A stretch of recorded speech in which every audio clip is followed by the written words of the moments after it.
هم. ازيكم يا جماعة، عاملين ايه؟ إيه الاخبار؟ يا رب نكون بخير. قاعدة لا بيا ولا عليا، قاعدة بتصفح كده والاقي خبر في وشي كده، صدمة كده، استفزني والله يا جماعة.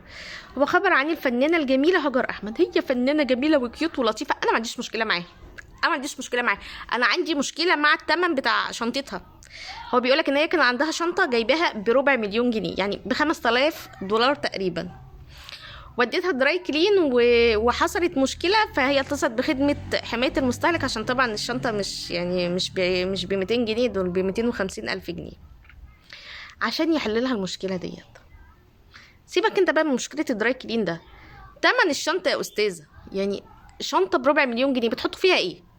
يعني احنا كستات عاديين، يعني الواحد مثلا يفتكر مثلا اغلى شنطه جابها مثلا ما كملتش 500 جنيه، ويعني قعدت معايا كتير قوي والله، بتاع حوالي 3 سنين ولا 4 سنين، ولما باظت خدت السوسه بتاعتها واستخدمتها في حاجه تانية. انتوا بقى الشنط بتاعتكوا دي ام ربع مليون ونص مليون، يا خراشي يعني انتوا هتشلونا. بتحطوا ايه في الشنطه؟ الشنطه دي بتحط فيها ايه؟ وبعدين انا عايزه افهم، اكيد انتوا مش بتمشوا بشنطه واحده بس، يعني اكيد كل طقم وليه شنطته، كل طقم ليه شنطه بربع مليون ولا ايه؟ انا مش فاهمه برضو، انا مش فاهمه.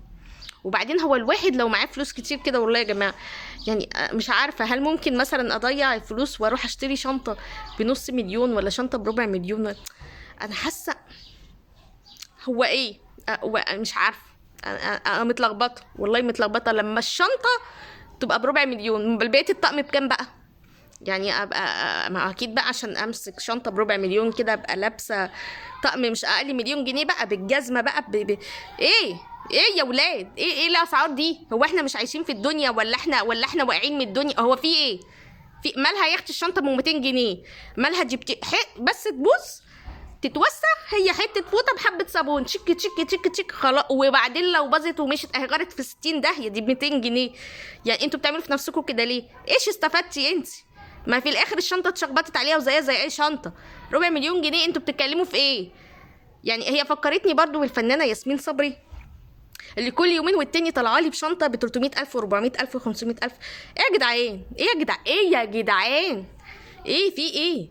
ايه الاسعار الغريبه دي؟ يا لهوي! ده احنا يوم ما بنتمعظم ونجيبنا شنطه ب 500 جنيه ولا ب 1000 جنيه نقول اوعى بقى وشك، اوعى تبقي ماشيه كده ماسكه الشنطه عامله لها زفه وهي ماشيه. شنطه بربع مليون، حاطه فيها ايه يا وليه؟ قولي لي حاطه فيها ايه؟ هتحطي فيها ايه؟ نفس اللي هتحطيه في شنطه ب 200 جنيه. ليه البعزقه دي؟ ليه استفدتي ايه؟ ايش استفدتي في الاخر؟ هي باظت، بوظوها لك. والله يا جماعه، هو احنا مش عايشين ولا احنا عايشين ولا احنا بنتحاسب؟ انا مش فاهمه في ايه، والله ما فاهمه، والله ما فاهمه.